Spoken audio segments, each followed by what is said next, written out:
Welcome to Hiraeth, the home of modern Welsh politics. Welfare, benefits, or even social security, as some may remember it as, is a big part of the Welsh economy and includes a huge variety of payments: pensions, universal benefits, PIP, housing. In Wales, social security is currently reserved to the UK government, with some exceptions. In Northern Ireland, social security is fully devolved, but parity with the UK government's approach to social security is generally adopted. The Scotland Act 2016 devolved further powers to the Scottish government, including responsibilities for 11 benefits not linked to national insurance contributions. There have been calls to review the social security system in Wales following the devolution of social security in Scotland. And early in May, the Bevan Foundation, with Policy and Practice, produced a report looking at the feasibility of establishing a Welsh Benefits System.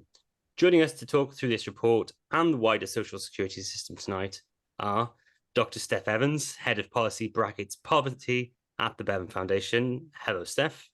Hello, hiya. We also have Zoe Charlesworth, who has worked in welfare policy for over 30 years and now acts as a consultant to Policy and Practice on policy issue and leads on policy-based research for PIP. Hello, Zoe. Hi, Matthew. And Jack Rowlands, who is a policy and data analyst at Policy and Practice and has previously worked in the Welsh higher education sector using data to support people on low incomes and in poverty. Hello, Jack. Hi, Matt. Thanks, all of you, for coming on the show tonight to talk to us. But before we start, obviously, regular listeners to the pod may have heard of the Bevan Foundation, and as we were discussing before we started recording, Steph has been on. I think this is his fourth time. But for those of us in Wales who haven't heard of Policy and Practice before, would you be able to tell us a little bit more about your organisation, sort of where you're from and what kind of work you do? Zoe? Yeah, very happy to. Policy and Practice is a social policy organisation that specialises in research and data analytics around low income and poverty. So a lot of the work we do is standalone research, a lot touches on data items. I've worked there for many, many years. Jack has joined us recently as a data analyst. So we're interested in the two things we're going to be talking about here, both data and welfare policy. And for the sake of those who haven't heard of the Bevan Foundation, Steph, would you just give us a little overview? Yeah, absolutely. So we're a think tank based in Wales that looks at long-term solutions to poverty and inequality in Wales. So yeah, this is a field we've been very interested in for quite some time now. So now we know who you are, let's talk about what we're here to talk about. Would one of you be able to set the scene a little bit about where we are with welfare in Wales at the moment? Yeah, it might be useful if I give maybe background context, and then I'll hand over to Zoe and Jack, who have more detail maybe on some of the specifics. But broadly speaking, social security per se is not devolved to Wales. In fact, the Wales Act explicitly reserves it to Westminster. But actually, there's a whole host of these grants and allowances that are means tested, that are essentially benefits in any other name, and that are operated or administered, governed by the Welsh Government or by Welsh local authorities. Things like free school meals, your eligibility for that in secondary school is still going to be limited around your income. Council tax reduction scheme is another one. But historically, we haven't thought of these as connected to each other. That's partly a legacy maybe of how those powers came to Wales in the first place. So actually, they've been really quite disparate. They've been they haven't really worked collectively as a system. So this work really is kind of designed to try and pull that together to make it a much more cohesive system, easier for people to access, but also kind of lays a space for us to have a more sensible discussion, I think, as well, about how we operate in kind of in the poverty sphere in Wales and around benefits as well. Just to add to what Stefan was saying, that actually part of the issue is that the legacy to this is that in England, most of these devolved powers that come within the Barnett formula and aren't within means tested benefit sit with local authorities. They're all different within England. So in Wales, they've taken a cross-country approach. It's a national approach to each of them, but they haven't been joined up because they are historically disparate. And so we've now got, Wales has inherited this disparate lot of benefits, made its own benefits. And so we've got all sorts of benefits that don't connect at all. Jack, was there anything else you want to add there? Yeah, sure. So I think I was thinking what other kind of reports recently have come out that might give people a profile of the Welsh benefit system beyond what we've written. I suppose we're looking very specifically at future change within the system, but I think probably the Welsh Affairs Committee report maybe gives people an insight into just some of those demographic issues that apply to Wales, that when we're looking at what kind of potential impacts increased spending on benefits might have in Wales, where that cost may come. You look at the average age in Wales being the oldest out of the nations, one of the oldest of all regions, the percentage of disabled people in Wales or economic inactivity. So I think it's, hopefully this report kind of fills out why specific policies may be needed in Wales that wouldn't necessarily apply in England. Things like the rural nature of Wales as well, in terms of the impact of sanctions, and the benefit system doesn't always work for people quite so easily if they're in a rural community. I'm coming in now, so thanks again for joining us, all of you. As well as that committee report you mentioned, Jack, one of the things when I was preparing for tonight, the Welsh Centre for Public Policy had done a bit of work on that. So any listeners who do want to get a little bit more, as well as your report, there is some good stuff out there. One of the things I'm quite interested in is that scene setting. And one of the things we look at in the pod quite regularly is the economy. Like, could one of you just give us that? People don't like to talk about money, do they? But when we add all this up, this UK government welfare benefits payments across all the kind of areas, what kind of figures are we looking at in Wales? I can give you an overall figure in that the UK government publishes figures that combine health, welfare under their social protection, under the category social protection. And in Wales, the per capita is £5,200, compared to England at 4,400, so 20% higher in Wales.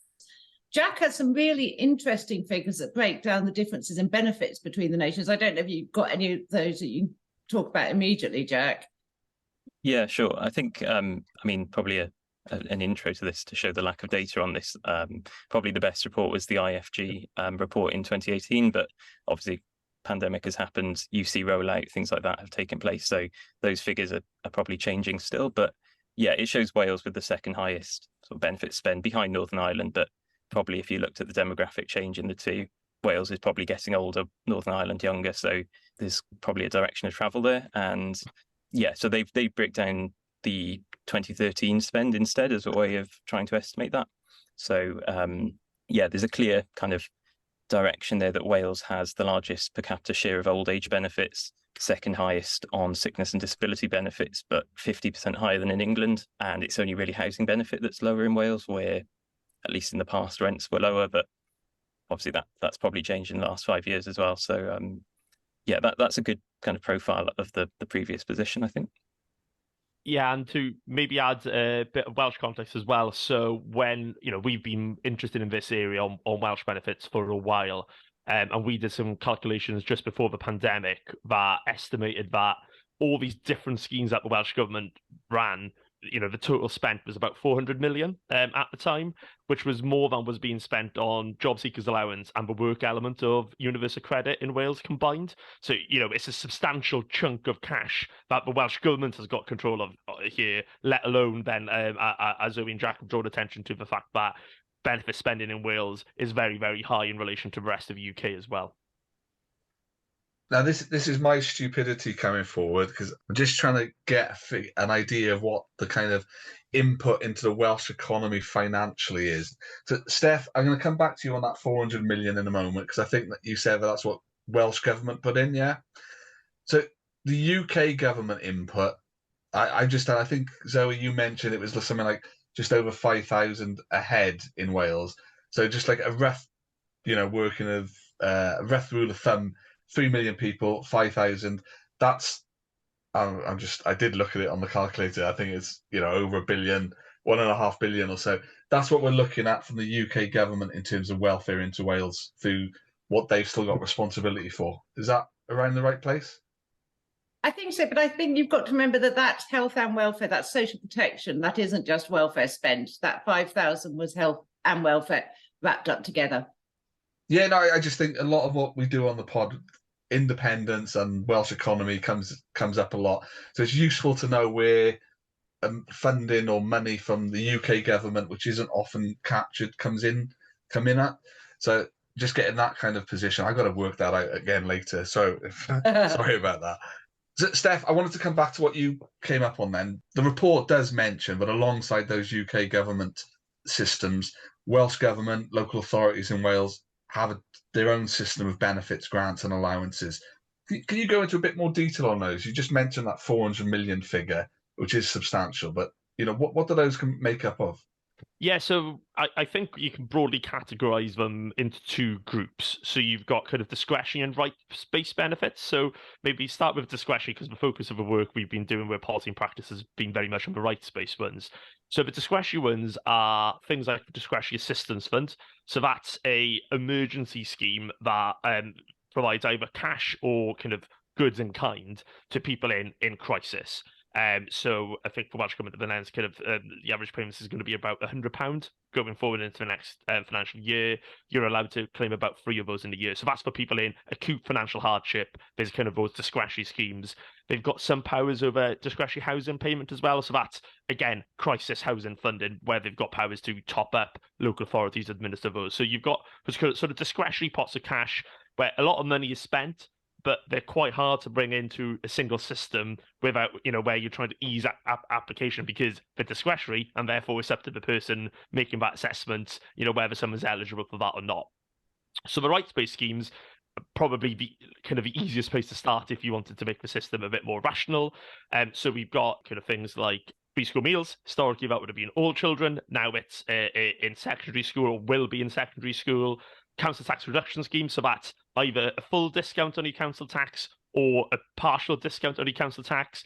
Again, these are income-based or tied to if you claim another benefit. So there's about, I think for the purposes of this work, we focused on about six of those benefits where there's kind of these rights to them. So if you satisfy this criteria, you can receive X. So you've got those half dozen benefits, and that's where the focus of the work has been, because we think those are the easiest ones to align, because, in theory, you should be able to kind of chart a process where you're able to identify who gets what in that situation. So there's these two broad groups, and we have seen the amount of money put in by Welsh Government increase into them as COVID has progressed and as the cost of living has progressed as well. So I think kind of their importance in Wales has become greater for the people on the lowest incomes as well over time.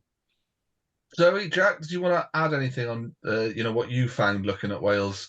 Yeah, so it was just to come in kind of on the specific costings. I won't go through each value because there's sort of very minute details there, but sort of the two biggest funds of the rights-based benefits that we looked at on spending terms were council tax reduction and education maintenance allowance. So obviously EMA increasing, I think, now to be the highest in the UK as well. So they're kind of the big two, and any increase in take-up would probably cost more in those schemes. Things like free school meals, we only model the secondary cost where we've got universal free school meals in Wales, so that's obviously now separate. But things like Welsh Government Learning Grant, those are much smaller schemes, so take-up will affect the government's financial position less if take-up increases for those. Just to add that those rights-based benefits in Wales still add up to a substantial amount. I mean, altogether, they're 250 million at the moment, let alone additional take-up if the Welsh Government and Welsh councils were to move to a more uniform system. I want to pick up, I'm going off script again. Matt hates this. Just talk us through that kind of like more uniform system. Is the differences between the local authorities that great that we should be looking at bringing those things together? It's not really the difference between the local authorities. It's the complexity of the system, having all sorts of different applications for different benefits, for different circumstances, perhaps at different times in somebody's life. And the complexity of it means that people often miss out on claiming all the benefit support to which they're entitled. During this analysis, we actually looked at what would happen if they were all brought together. So one application, people basically got all the benefits to which they're entitled. And we worked out how much additionally it would then cost the Welsh Government, local authorities, if that was to happen. There will be a lot of missing out on entitlements at the moment, purely because of the complexity of the system. Do you think that complexity really kind of puts an added pressure for those most vulnerable in Welsh society to access some of these supporting schemes? Yeah, I think that there's a really good terminology that the Citizens Advice recent report by Citizens Advice used to cover this, and they said it was the cognitive bandwidth. Working in the frontline welfare benefits myself, the number of people who are just overwhelmed. They're dealing with debt, they're dealing with low income, they could be dealing with enforcement agencies, they're dealing with the rising costs of living. And then to actually try to suggest to them they have to put in 4 or 5 applications with the same evidence each time, it's very hard for people to actually remember what they've applied for or what they haven't applied for. And the terminology within benefits can confuse people as well. Stefan was talking earlier about council tax discounts. Well, local authorities would count the word discount to mean one of the discounts you get because of your circumstances, like severe mental impairment or something like that, or a person living alone. They would call it council tax reduction. How many members of the public know that difference? So people don't, even if they understand the names of these benefits, they don't actually know what they're going to cover. And that complexity just means a lot of people choose just to not engage at all. Steph, is there a recognition within Welsh Government that this system is confusing and complicated? And what kind of steps have they taken to deal with that? So I think we've seen pretty major progress, I think, over recent years. So when we started looking at this, so not long after I joined the Bevan Foundation in 2018, this was one of the first projects I got involved with, really. And at the time, there probably wasn't an awareness that kind of how these schemes might interlink with each other, let alone kind of what we could do about it. The then Assembly's Housing and Local Government Committee, under the chairmanship of John Griffiths, did flag this as something that could be looked at back, I think that was in tail end of 2018, but that was very much the early stages of this. We have seen now increased political support from all parties in the Senedd. We've seen more and more Senedd committee inquiries making recommendations around this. So, we've seen inquiries on the cost of living, referencing this as something that should be done. And we have seen increased interest from the Welsh Government in it as well. I think the focus to date has been on, and there's some consultation with stakeholders going on at the moment, on what we're calling a charter, a Welsh Benefits Charter. So that's very much kind of bringing the principles of what such a system would look like. I think there's now a desire from all parties to really move forward next and try and put this into practice. I think what really highlights that is that to kind of get the finances together for this work from policy and practice, there was a coalition of 10 organisations involved, and it was as diverse as trade unions, local government, poverty charities. So we saw a real diverse group of people getting involved and being interested in the technical part of this work now, because I think there's a real desire to, okay, we've recognised that this thing could exist. How do we go about making it happen? Has there been any sort of response from the UK government in relation to this policy move from Welsh Government? Because obviously sometimes they don't really like the Welsh Government operating in areas that aren't quote unquote devolved. So we've seen kind of recommendations from the Welsh Affairs Committee, already heard about kind of around some of this. I think kind of broadly speaking, these are kind of broadly, clearly devolved, though there's bits in each that have got a messy relationship. And it's that messy relationship, I guess, is the challenge. So that's one of the things that Zoe and Jack draw out in the report, actually, is around data sharing from the UK government, from DWP. That might be one of the things that would free up kind of access to a lot of these schemes, is better sharing of data between DWP and Welsh local authorities. And those are the areas where there's probably more to be done in terms of that relationship between Wales and the UK government. If we can go drill down into the data and the research a little bit in the report, would you be able to outline what the research set out in this report examines and analyses? We looked at the data capture of all the Welsh rights-based benefits. First of all, to see if they map against each other, because the reason for that is that if you're asking somebody for information for one benefit, could that data and that information be easily shared and used for another benefit? We then mapped all those benefits, the data required for the Welsh rights-based benefits, against the largest data share that local authorities in Wales received, which is the data share of people who are on universal credit who want to claim council tax reduction. And that's shared by the DWP for councils to use to administer their council tax reduction and some of their discretionary schemes. And local authorities, there are wider uses for homelessness reduction, and it can be used for benefit take-up. But we wanted to map it to see if it was worthwhile for the Welsh Government to make representations for the greater use of that data to inform the eligibility to rights-based benefits. We also analysed the administration of the current benefits, who was responsible for the administration, how people applied, how much verification was needed, how documents were verified, so that we could see how these benefits fitted together, and if there was any simple, easy, straightforward option of just joining them together. Jack, was there anything else you want to add in there? No, other than to say, I think there's kind of an ongoing conversation across the UK that lots of organisations, lots of local authorities are looking at how they can leverage what DWP and HMRC and others have to enable better delivery of these schemes. And we've seen Scotland with devolution of benefits there tackle some of the system, but they've faced similar issues around developing their own IT systems. They have to try to also negotiate with DWP for these sorts of abilities to do this kind of take-up work. Before we move on, I just want to, building on that, Jack, Steph, Zoe, have you heard much about the Scottish experience of their partial devolution of welfare, and are there any particular lessons we can learn from that? I think it's still a work in progress, is the sense I get from speaking to colleagues. I am in no way an expert on what's going on in Scotland. So there's certainly a sense that there's some parts of it that are working. Others, I think, around the financing, that's always a challenge, kind of around how the financing of devolution works.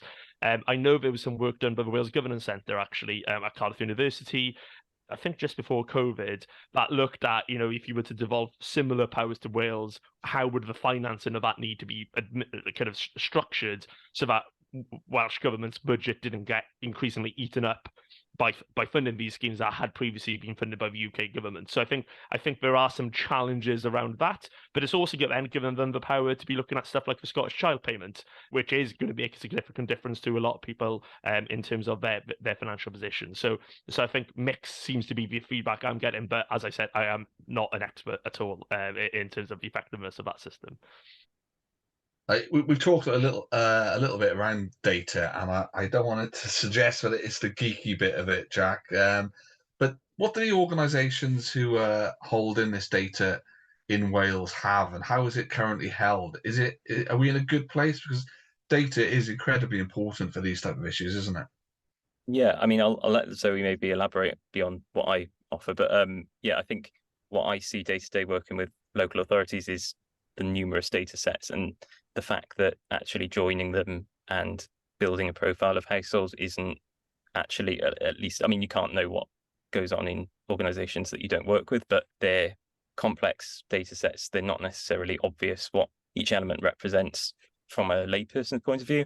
There's complexity for the data and administrative staff that work with them, and it would probably require a very organised local authority to try to bring that data together and get a good profile from council tax data, from housing benefit data, and from universal credit. So that's what we try to help with. But I think the system as it is very complicated, and the rollout of UC has probably implications for that in the future as well.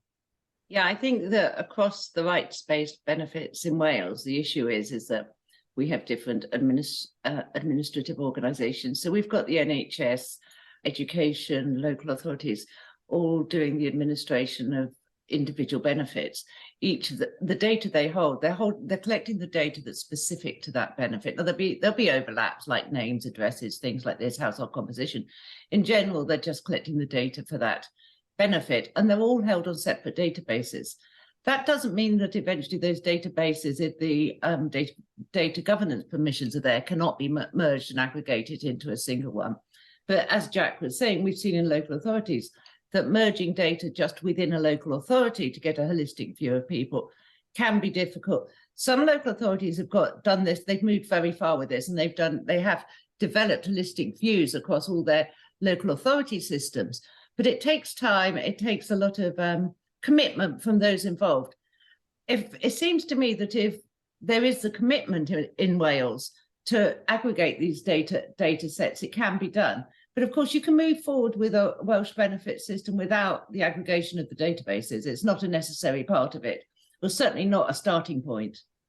What I found interesting as well from the work policy practice has done for us here as well is about kind of the role of maybe data verification as well. That's another thing that we've touched on. So, how sometimes we ask people for information that we already hold, and actually we don't necessarily kind of trust what people tell us, and therefore we go and check it. So if you're going to go and check it, why are we bothering asking for it in the first place? There's kind of being a lot smarter about using what we've got as well, I think. It is another clear message that's come through.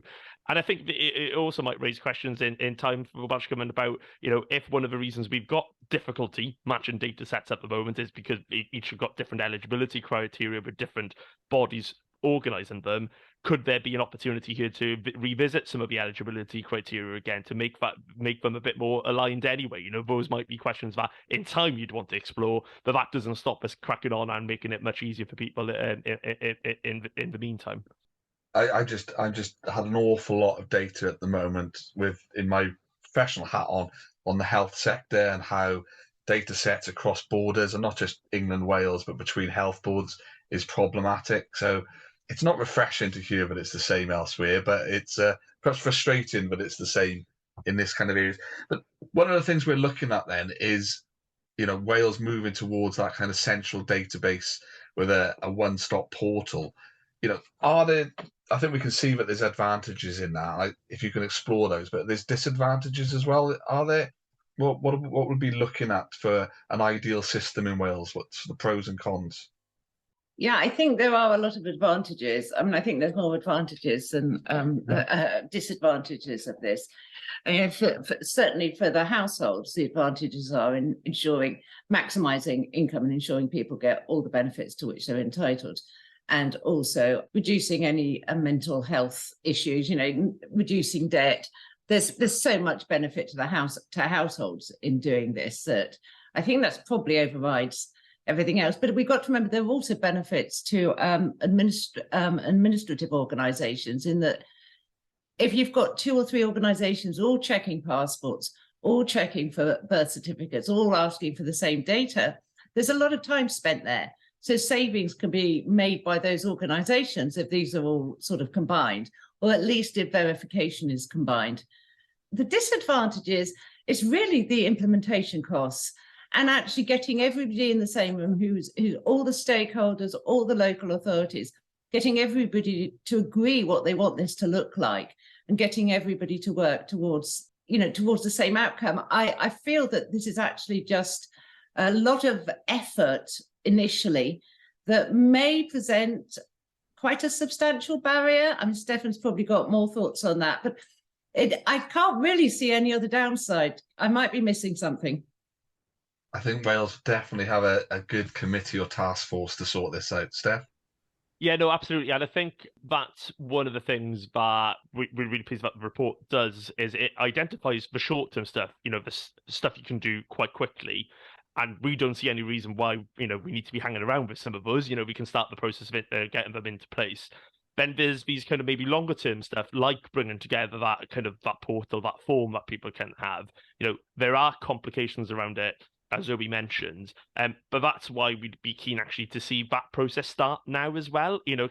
As you mentioned, Kerry, we do love a task force in Wales, but this might be one of those areas where something like that would be quite a sensible idea if we started it early enough, and that it had kind of an end point and it was doing it for a purpose, because that's a space to get everyone together. We can bot it out. So things like we've heard previously about, kind of IT software systems, each local authority might have entered into a separate agreement with a provider. So, we might need all of them, how much would it cost to buy them out of that system, or, how long would it take? So the thing we obviously don't want to be doing is, if we've got 2 local authorities whose contracts come to an end at the end of this financial year, we don't want them entering into 10-year agreements. If the longest one we've currently got ends in 7 years' time or something like that, so actually starting that process of working out who's doing what, where are we at this, allows us maybe to move towards that end goal, but kind of in a way that allows us to give everyone a buy-in into that process as well.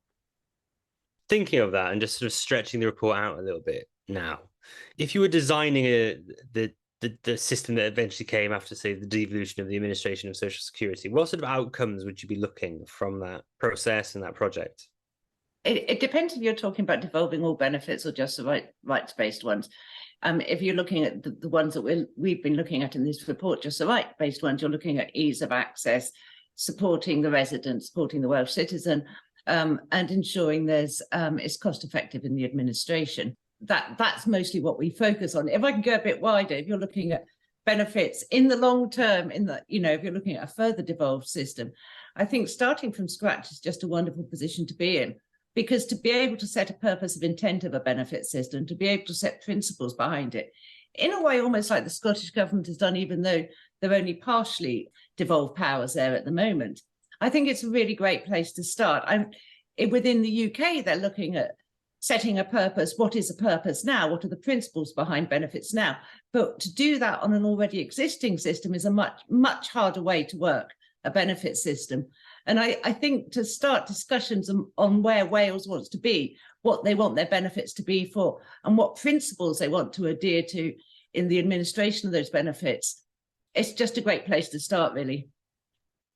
Just to add to that, I think a lot of the principles that are being discussed, kind of some of this touching on what might be in the charter when it finally kind of comes out for public discussion, as Zoe mentioned, some of the stuff we've seen in Scotland, I think provide a really good starting point for what we'd want to see. So, kind of making it, treating everyone with dignity and respect as they interact with the system. We know actually when we've done work kind of with people with lived experience of the system, that features almost as importantly that they've been treated well as the actual outcome in terms of how much money they have in their pocket, in terms of their actual experience.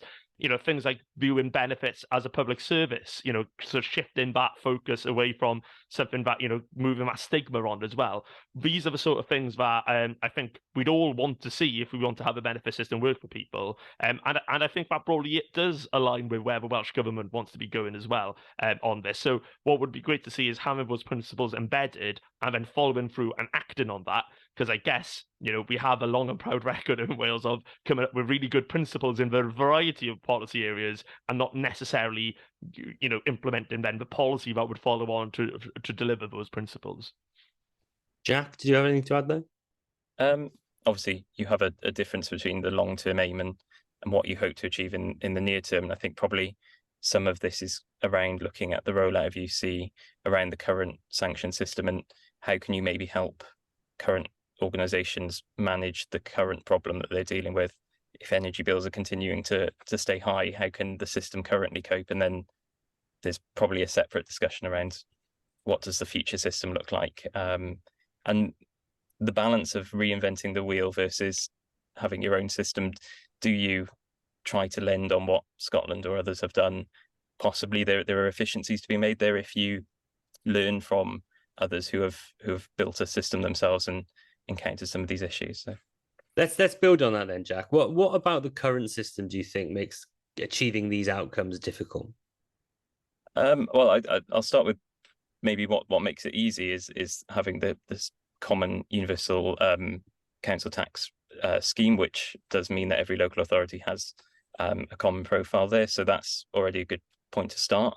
What makes it difficult is probably things like resource, geography, how you help one council do the same thing as another when Cardiff Council might have a good urban profile and a good ability to deliver something high tech, but how do you ensure that all councils deliver the same level of service and have the same outcomes? So yeah, probably looking at the disparities within Wales. We say that Wales has an old population, but it has a very young population in some areas. So yeah, probably the difficulty is how do you get a common outcome for people and not just one that works in some areas may not work in others. Yeah, I mean, like Jack, I'd like to say what is easy at the moment. Wales is in a very good place to do this at the moment, to be honest. You've got a lot of your regulations are set, these right-based ones, they're set by your Welsh Government. They can change the regulations to make them more uniform. They can change your council tax regulations to make them more accessible. You're in a very good place to start this. Similarly, universal credit data, bringing a lot of it data on low-income population in one place. There may be difficulties at the moment in the Welsh Government, certainly, and local authorities accessing the level of data and the amount of data they want. But that's all. There are discussions going on with DWP, so that could change. I just think that this is probably the time to do it, merely because Welsh Government is making a lot of these decisions themselves anyway. So I think you're in a really good place to start. And you have a lot of data for each of these schemes on low-income households that could perhaps just inform eligibility to other benefits as a starting place.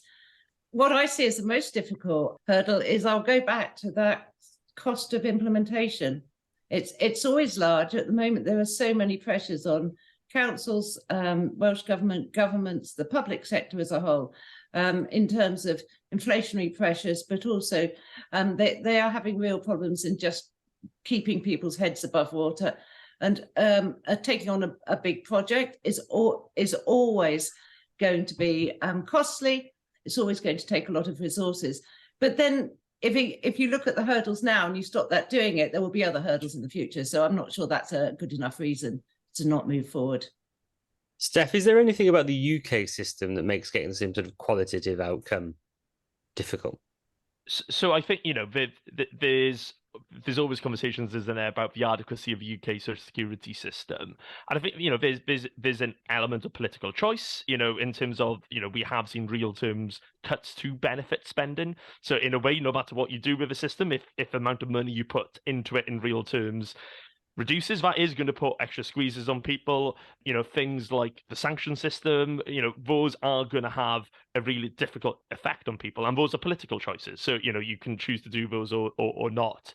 In the same way as well, I guess thinking about the Welsh system, about kind of, there's also some really low-hanging fruit around kind of culture and stuff maybe as well, potentially. So by providing things like guidance so that we don't allow poor cultures to kind of replicate themselves. So, we often look at the UK government about the culture of setting up benefits that are difficult for people to access.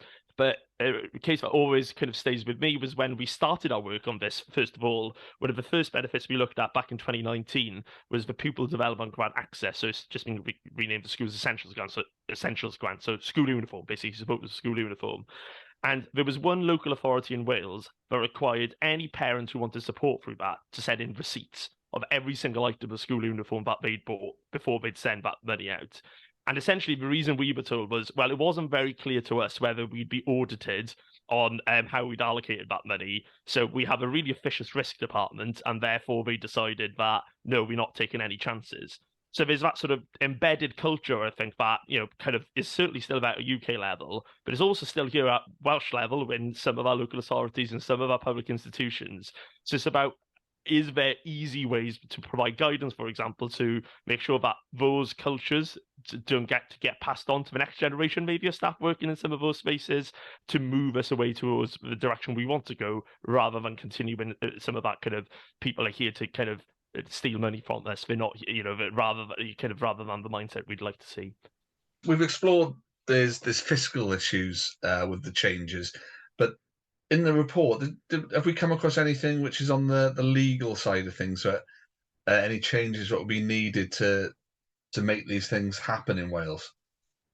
I think we've highlighted a few areas, some of them that could be achieved now, legislative changes within the power of the Welsh Government, where there's devolved powers, certainly around council tax reduction, that could just make the application process less of a postcode lottery and make sure all local authorities are acting the same. So we've indicated that could be sort of implemented in the short term. Longer term, there are certainly data governance, data protection issues. The universal credit data is shared with local authorities for a specific purpose. You could either ask that on the universal credit application, there's an indication that people also want to claim Welsh benefits, or you could start looking at the Welsh Government could start discussions with the DWP around additional gateways, and that would require legislation. So there are legislative issues, but none of them are particularly large enough for it to be a serious barrier, but certainly some of them would require ongoing discussions. And I know Scotland's having these discussions as well, so it wouldn't be the Welsh Government alone having them. I think there's something as well, building on that kind of guidance point I made earlier as well, about where there's a lack of clarity about what local authorities are allowed and not allowed to do legally as well. So that you're depending really on kind of risk appetite, maybe, of particular individuals about whether they want to share that data or not. So there's stuff around that where we could, even without changing the legislation, if we could make it clear to people that, no, you are allowed to do this thing that might have seemed a bit risky previously, that could smooth away as we waited for some of those legislative changes as well. This is where we get a little bit off script completely, because there was some stuff in the Senedd today which I think we have to mention tonight. So we've talked about council tax and exemptions and reductions, and there was a statement in the Senedd around the current consultation, and it might be far too soon for you to comment on this, and if you're not in Wales you might have missed it, But Steph, did you pick up any of that today on what that might mean, or is it too soon? I don't want to throw you a curveball, but I have very briefly seen, yes, this is about the revaluation, yes, of council tax. Yeah. So, well, kind of, it also presents an opportunity to have some of these changes. So, if we're going to be pushing up some people's council tax, as is inevitable with any council tax revaluation, I think the Welsh Government themselves said that there'd be winners and losers, I think is the coverage I've seen of it. So if you're going to have losers, then you need to make sure that things like the council tax reduction scheme is there to help those people who are losers, to use the Welsh Government's own terminology, to get the support that they're entitled to. So I think, if anything, it makes the need to be tidying the system up even greater. And it presents an opportunity, because if we're going to be pushing these changes through, then it might be an opportunity to be pushing through some of the other changes around the support side through at the same time. Matt, you've been in the Bay today. What can you feed in? Yes, essentially, Rebecca Evans they gave a statement to the Senedd today talking about both council tax and non-domestic rates reform. As Steph said, some winners, some losers. Especially on the council tax side, the Welsh Government estimate that if they kept the existing 9 bands, about 25% of people would see their council tax go up, 26% would see it go down, and 49% would basically stay where they are. But also, one of the interesting developments is that via the work that the Welsh Government are doing through their cooperation agreement with Plaid Cymru, is that they want to see eventually a move to, or at least an assessment of whether Wales can move to, a land value tax. Has anyone looked into land value tax and what kind of impact that might have, for more vulnerable people in our society? For example, Mike Hedges brought it up today. A land value tax is all well and good, but if you live in social housing, for example, in a very affluent part of a city, that could hit you more negatively than the current existing council tax scheme. So, Steph, have you looked into this at all? We haven't done a huge amount in detail on land value tax. I know that, through work we've done in the past, that, we know the council tax system is particularly regressive in Wales, that it is highest at the moment in some of the poorest areas in Wales. So, certainly there's a need and an appetite to reform the current system. But kind of, as you said, if you're going for a system that still goes on the value of land, that in itself doesn't necessarily resolve some of those issues as well. So the devil will be in the detail of whatever comes out. I know Welsh Government have done some work in the fairly recent past looking at what essentially kind of was like a localized income tax, wasn't it, I think? And so kind of whether, how complex that would be, but whether there would be a way of combining the two to have something that was a bit more representative, we'll see. But yes, I imagine there's a reason they've gone for revaluation first rather than anything a bit more difficult and complex. One area which I think is a little bit more embedded in Wales now and known about, and it is in that kind of wider welfare benefits area, is the universal basic income trial Wales is working on. I see it more as a really good income support for care leavers than a kind of general UBI trial.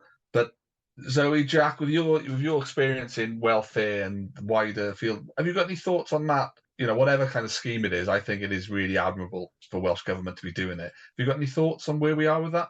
I think it's absolutely great, and I think going alongside the exemption from council tax for care leavers, and that was 2-staged. It was first single care leavers, but then there was a further exemption added for care leavers who were jointly and severally liable for council tax. So that's provided them with so much exemption from quite a high charge. And then to provide this income, I think it's going to be very interesting to look at how it interacts with the benefits system. And although this is only about, I think it's a few hundred people, isn't it, over 2 years, I think that interaction is actually going to be interesting. I've read a lot of reports saying that this is not representative enough to actually extrapolate any results into does UBI work.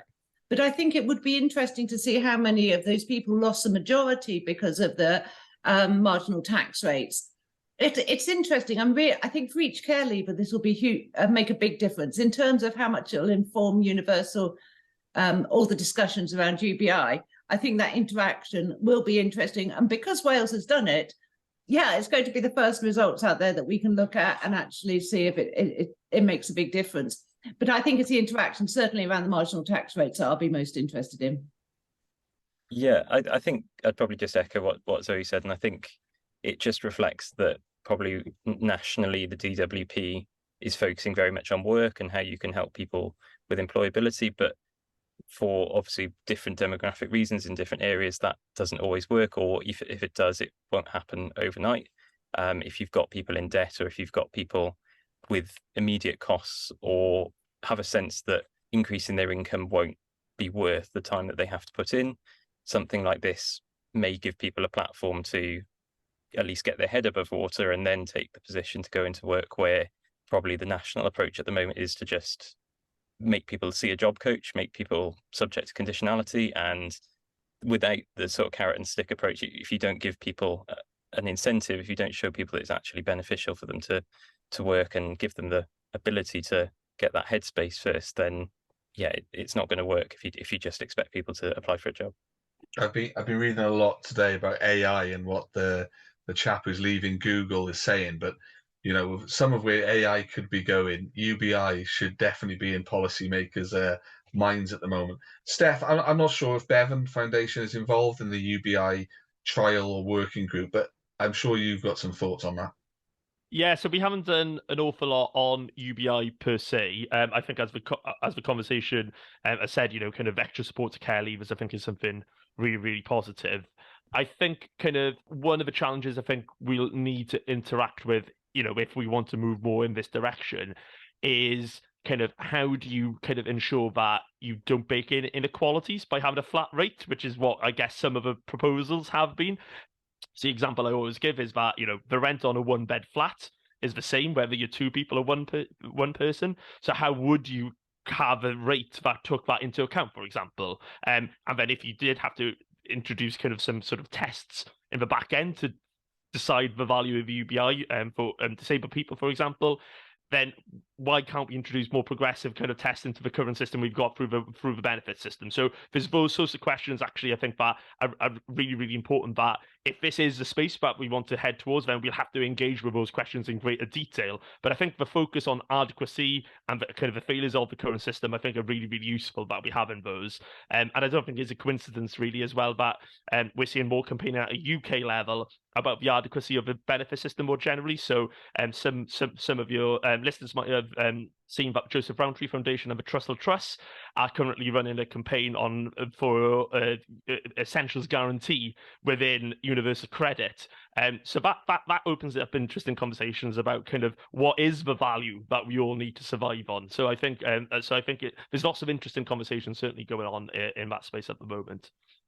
I want to just say thank you so much for all of you for coming on the show this evening. But before we go over, one nice, broad, not at all difficult or challenging question. So, Jack, where do you see the future on benefit payments? You know, not just in Wales, but in, you know, the whole UK. In Wales, we like to talk about progressive universalism all the time. But do you think there's ever a chance of seeing any degree of universalism in the UK benefit system?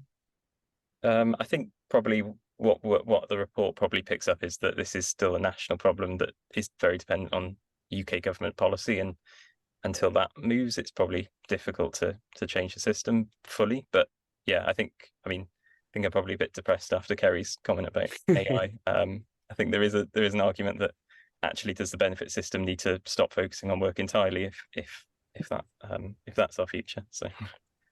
It's a positive future, Jack. AI is going to take away the drudgery and we're going to have more leisure time. That's what our governments and our unions are fighting for, isn't it? Mm-hmm. Sure. Yeah, because that's usually the way that automation works for people. Thank you very much, Kerry.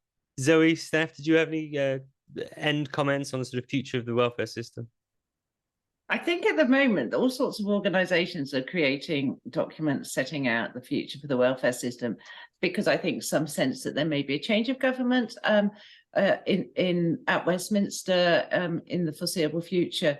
And also it's become very, very obvious with the cost of living crisis that some of the levels at the moment are inadequate. So there has been a lot of work from a lot of organisations on this. I think that I would agree with the majority of them that universal credit mechanism is probably going to be the basis for immediate overcoming of problems, immediate change, merely because it's there it can be made to work a lot better. Rates can be amended to reflect a greater range of circumstances.